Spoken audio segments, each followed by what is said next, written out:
Hi everyone, welcome to this video. आज हम अपनी ऐप में स्टॉप वॉच बनाएंगे।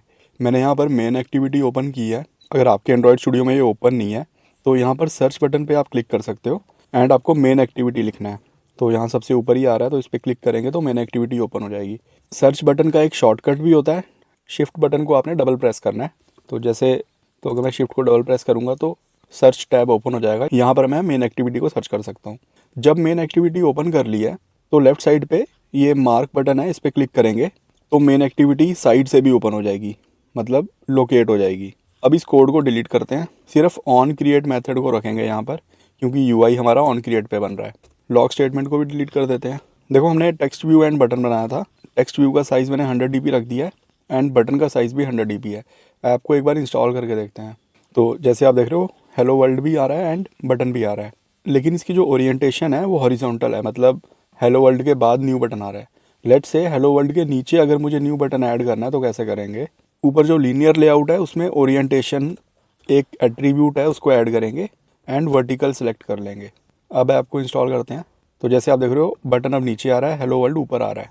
साइज़ छोटा है काफ़ी, तो इसको 50 SP कर देते हैं। अब ऐप को इंस्टॉल करते हैं। तो जैसे आप देख रहे हो, ये साइज़ इसका बड़ा हो गया। तो जैसे हम देख रहे हैं, हेलो वर्ल्ड पूरा प्रिंट नहीं हो रहा है। अब मुझे पता है कि बटन नीचे है, तो इसलिए जो विड्थ है टेक्स्ट व्यू की उसको मैं मैच पेरेंट कर सकता हूँ। मैच पेरेंट का मतलब होता है कि पूरी विड्थ ले लेगा वो स्क्रीन की। तो फिर से आपको इंस्टॉल करते हैं। तो अब हेलो वर्ल्ड ठीक से दिख रहा है, नीचे बटन दिख रहा है। देखो, लीनियर लेआउट के बारे में एंड यूआई के बारे में हम समझेंगे अपकमिंग लेक्चर्स में। तो अगर अभी समझ में नहीं आ रहा है तो बिल्कुल भी परेशान मत होना, तो नेक्स्ट लेक्चर में डाउट क्लियर हो जाएंगे। अब स्टॉप वॉच बनाते हैं। स्टॉप वॉच बनाने के लिए हर एक व्यू को मुझे आईडी देनी होगी। अब इस आईडी को मैं एक्सेस कर पाऊंगा एक्टिविटी में। तो जो मैंने ये आईडी दी है, इस आईडी को मैं मेन एक्टिविटी में एक्सेस कर सकता हूँ। कैसे कर सकते हैं? लेट्स से यहाँ पर हम टेक्स्ट व्यू का वेरिएबल बनाएंगे and find view bye ID function use करेंगे। तो इससे क्या होगा, जो मैंने टेक्स्ट व्यू बनाया था XML फाइल में, वो मुझे यहाँ मिल जाएगा। इस वेरिएबल में मेरा टेक्स्ट व्यू है, विच मीन्स कि जो भी हम व्यू बनाते हैं एंड्रॉयड में, वो जावा में ही उसकी क्लासेस बनती हैं। यहाँ पर हम XML में बना रहे हैं, बट रन टाइम में ये कंपाइल होके जावा में इसकी क्लासेस बनती हैं। इसलिए जेटपैक कंपोज की हेल्प से हम डायरेक्टली व्यूज़ बना पाते हैं कॉटलिन में। तो मेरे पास अब टेक्स्ट व्यू यहाँ पर आ गया है जो मैंने XML में बनाया है, विच मीन्स कि मैं यहाँ पर इसकी प्रॉपर्टी चेंज कर सकता हूँ। लेट्स से टेक्स्ट अगर मुझे चेंज करना है तो यहाँ पर मैंने टेक्स्ट को अपडेट कर दिया है। ऐप को बिल्ड करते हैं। तो आप देख रहे हो यहाँ पर टेक्स्ट चेंज हो गया है। तो सारी प्रॉपर्टीज़ मैं एक्टिविटी के अंदर चेंज कर सकता हूँ। सिमिलरली बटन के लिए भी इसी फंक्शन को यूज़ करेंगे एंड बटन का भी वेरिएबल बना देते हैं। यहाँ पर मैंने बटन का टेक्स्ट भी चेंज कर दिया है। तो ऐप को बिल्ड करते हैं। तो जैसे आप देख रहे हो, दोनों का टेक्स्ट अब चेंज हो गया है। तो अब मेरे पास यहाँ पर सारा कोड आ गया है, वेरिएबल्स आ गए हैं। अब मुझे बनानी है स्टॉप वॉच। तो लेट्स से एक फंक्शन मैं बनाता हूँ। इस फंक्शन में मैं टेक्स्ट व्यू एंड बटन के वेरिएबल को पास करूँगा।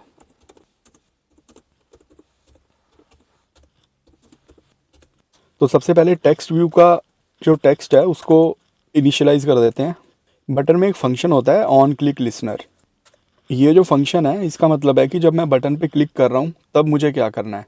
तो लेट्स से अगर बटन क्लिक करने पे मैं टेक्स्ट व्यू का टेक्स्ट चेंज करूँ, तो ऐप को बिल्ड करके देखते हैं।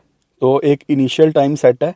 बटन पे क्लिक करेंगे तो बटन क्लिक, मतलब टेक्स्ट चेंज हो रहा है बटन क्लिक करने पे। अब मुझे बटन क्लिक करने पे एक स्टॉप वॉच बनानी है। तो अब यहाँ पर टाइम का कोड लिखते हैं। तो ये फंक्शन है करंट टाइम मिलीज, मतलब मिली सेकेंड में हमें टाइम मिल जाएगा। तो यहाँ पर मैंने टाइम को स्ट्रिंग में कन्वर्ट कर दिया है और टेक्स्ट व्यू में मैं सेव कर रहा हूँ। अब ऐप को बिल्ड करते हैं। तो जैसे आप देख रहे हो, बटन क्लिक करने पे एक टाइम आ रहा है एंड दोबारा से बटन पे क्लिक करते हैं तो ये टाइम चेंज हो रहा है। तो हमें क्या करना है कि ये जो फंक्शन है, इसके क्लिक करने पे टाइम जो है वो मुझे इन्फिनाइट टाइम लेते रहना है, मतलब कॉन्टीन्यूसली मुझे टाइम लेना है एंड टेक्स्ट व्यू में सेट कर देना है। तो उसके लिए मैं टाइमर क्लास का यूज़ करूँगा। टाइमर क्लास के शेड्यूल फंक्शन को मैं यूज़ कर रहा हूँ। तो हर 10 मिली सेकेंड के बाद मैं टाइम को अपडेट करूँगा। तो इस कोड को रन फंक्शन के अंदर लिखते हैं। अब ऐप को बिल्ड करते हैं। तो जैसे आप देख रहे हो, मैंने चेंज बटन पे क्लिक किया है एंड टाइम अब अपडेट हो रहा है। बट यहाँ पे प्रॉब्लम ये है कि ये करंट टाइम है। मुझे टाइम चाहिए जो 0 से स्टार्ट हो एंड जैसे स्टॉप वॉच में टाइम आता है वैसे वो रन करे, मतलब मिनट्स एंड सेकंड में टाइम हो। आप एक बार सोच के देखना कि इसे कैसे सॉल्व करेंगे। तो जब मैं बटन पे क्लिक कर रहा हूँ तो मैं करंट टाइम ले लूँगा। इसका नाम रख देते हैं टाइम एट स्टार्ट जब मैंने बटन पे क्लिक किया मुझे स्टॉप वॉच भी रन करनी है, तो यहाँ पर पहले मैंने स्टार्ट टाइम ले लिया, मतलब बटन पे कब क्लिक किया था, उसके बाद मैं टाइम को अपडेट कर रहा हूँ। तो मुझे क्या करना है, जो करंट टाइम है उसे मैं स्टार्ट टाइम से माइनस कर दूंगा। अब ये टाइम जो है ये मिली सेकेंड में है, तो इसे मिनट्स एंड सेकंड में कन्वर्ट करना पड़ेगा। एक बार कोड को रन करके देखते हैं ऐसे ही। जैसे मैं बटन पे क्लिक कर रहा हूँ तो आप देख रहे हो 0 से टाइम स्टार्ट हो रहा है, लास्ट के जो 3 डिजिट्स हैं वो मिली सेकेंड में है, एंड यहाँ पर हमें स्टार्टिंग में सेकेंड्स दिख रहे हैं, विच मीन्स कि अगर मैं टाइम को 1000 से डिवाइड करूँ तो मुझे सेकंड मिल जाएंगे। तो ऐसे मैंने 1000 से डिवाइड कर दिया है। एक बार कोड को रन करके देखते हैं। अब जैसे आप देख रहे हो यहाँ पर सेकंड्स आ रहे हैं, मतलब ठीक तरीके से टाइम चल रहा है। मुझे मिनट में भी कन्वर्ट करना है। लेट्स से जब 60 सेकंड हो जाएंगे तो 1 मिनट ऐड हो जाएगा एंड सेकंड्स 0 से स्टार्ट होंगे। तो यहाँ पर टेस्ट करने के लिए 55 लिखते हैं एंड कोड को रन करते हैं। अब जब मैंने स्टार्ट किया कोड तो आप देख रहे हो 55 सेकंड से स्टार्ट हो रहा है, 60 आ रहा है एंड 61 आ रहा है। यहाँ पे 61 नहीं आना चाहिए था, 1 मिनट ऐड हो जाना चाहिए था एंड सेकंड 0 से स्टार्ट होना चाहिए था। तो इसके लिए हम क्या करेंगे, मिनट्स के लिए टाइम को डिवाइड करेंगे 60 से एंड टाइम को भी ऐसे ही रहने देते हैं। एक बार कोड को रन करके देखते हैं। तो जैसे देख रहे हो 55 मैंने ऐड किया इसलिए 55 से स्टार्ट हो रहा है। जैसे ही 60 आ रहा है तो 1 मिनट ऐड हो जा रहा है, बट मुझे सेकंड 60 के बाद 0 से चाहिए, तो इसीलिए टाइम को मैं 60 से मॉड कर दूंगा। अब कोड को रन करके देखते हैं। तो यहाँ पे 55 आ रहा है, 56। अब ये कोड ठीक तरीके से वर्क कर रहा है। लेट्स से अगर 55 की जगह मैं 115 ऐड करता हूँ, मतलब क्लोज टू 2 मिनट्स, तो देखते हैं कोड कैसे रन होता है। तो आप देख रहे हो कोड ठीक से रन हो रहा है। थोड़ी सी फॉर्मेटिंग की प्रॉब्लम है तो उसे हम बाद में फिक्स कर लेंगे, बट एक यूजेबल कोड हो गया है ये। अब इस कोड में कुछ बग्स हैं। लेट्स से मैं इस बटन को फिर से क्लिक करता हूँ तो आप देख रहे हो ये टाइम कैसे ख़राब हो गया है। ऐप को फिर से बिल्ड करते हैं। एक और बग है इसमें, जैसे यहाँ पर मैंने टाइम स्टार्ट किया है एंड डिवाइस को मैं रोटेट करता हूँ तो आप देख रहे हो ये 0 से स्टार्ट हो रहा है। फिर से बटन पे क्लिक करेंगे तो स्टार्टिंग से स्टार्ट हो रहा है। तो ऐसा नहीं होना चाहिए, टाइम 0 से स्टार्ट नहीं होना चाहिए, टाइम कंटिन्यू करना चाहिए।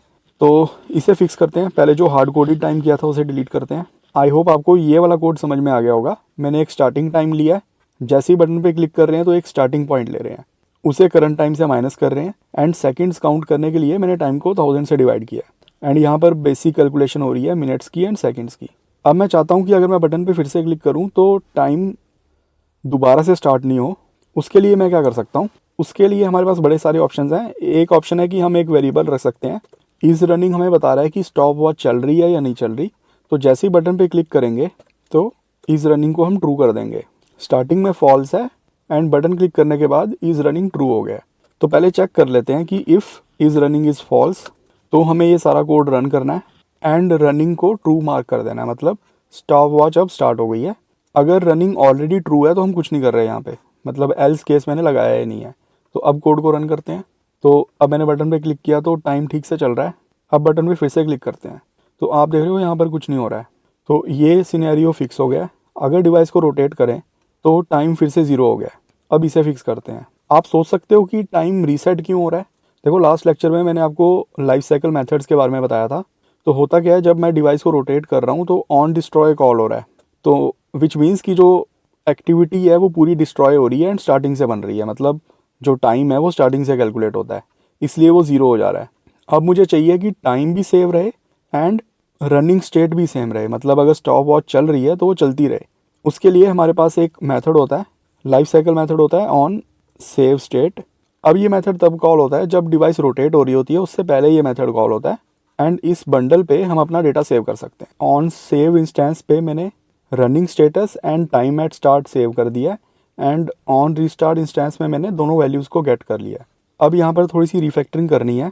जब मैं स्टॉप वॉच रन कर रहा हूँ तो मैं चाहता हूँ, मैं इसको एक सेपरेट फंक्शन बनाना चाहता हूँ सो दैट मैं ऑन रिस्टोर इंस्टेंस पे भी कॉल कर पाऊँ। अब मैंने कोड अपडेट कर दिया है। मैं यहाँ पर चेक कर रहा हूँ, अगर स्टॉप वॉच रन कर रही थी तो मुझे टाइमर फिर से चलाना है एंड रन टाइमर पे वो सेम ही फंक्शन यूज़ कर रहे हैं। बस एक डिफरेंस है कि जो स्टार्ट टाइम है उसे मैंने बटन वाले फंक्शन पे सेट किया, मतलब जब बटन पे क्लिक हो रहा है तब मैं स्टार्ट टाइम को अपडेट कर रहा हूँ, जब रिस्टोर हो रहा है तो स्टार्ट टाइम बंडल से ही मिल रहा है हमें। बाकी सब फंक्शन एज इट इज़ है। अब कोड को रन करके देखते हैं। यहाँ पर मैंने टाइमर स्टार्ट किया है। अब मैं रोटेट करता हूँ तो आप देख रहे हो टाइमर स्टार्ट ही है, मतलब कोड ठीक से वर्क कर रहा है। बटन पे अगर दोबारा क्लिक करें तो कुछ नहीं हो रहा है, मतलब ये फंक्शन भी ठीक से वर्क कर रहा है। देखो बंडल को आप डिक्शनरी की तरह समझो कि जैसे एक डिक्शनरी होती है जावास्क्रिप्ट में, वैसे ही हमारे पास ये एक बंडल है। इस पे हम डेटा सेव कर सकते हैं एंड फैच भी कर सकते हैं डेटा को। अब अगर आप इस कोड को देखोगे तो काफ़ी सारी चीज़ें ऐसी हैं जिसको रीफैक्टर किया जा सकता है, थोड़ा सा ठीक किया जा सकता है। तो एक बार आप ट्राई करना इसे थोड़ा सा ब्यूटीफाई करने का, एंड जो इशू है सेकंड्स का उसे कैसे रिजॉल्व करें वो भी ट्राई करना। अपकमिंग लेक्चर में मैं इस कोड को फिक्स करूँगा, मतलब फंक्शनल है ये कोड बट जो डिज़ाइन है इस कोड का वो ठीक नहीं है, उसे फिक्स करेंगे। अपकमिंग लेक्चर में यूआई के बारे में भी समझेंगे, एक्सएमएल फाइल के बारे में मैं आपको बताऊंगा कि कैसे यूआई बनाते हैं, एंड उसके बाद हम एक एक्टिविटी से दूसरी एक्टिविटी लॉन्च करेंगे। अगर आपके कुछ डाउट्स हैं तो ज़रूर कमेंट करना। अभी तक अगर आपने चैनल को सब्सक्राइब नहीं किया तो सब्सक्राइब भी करना।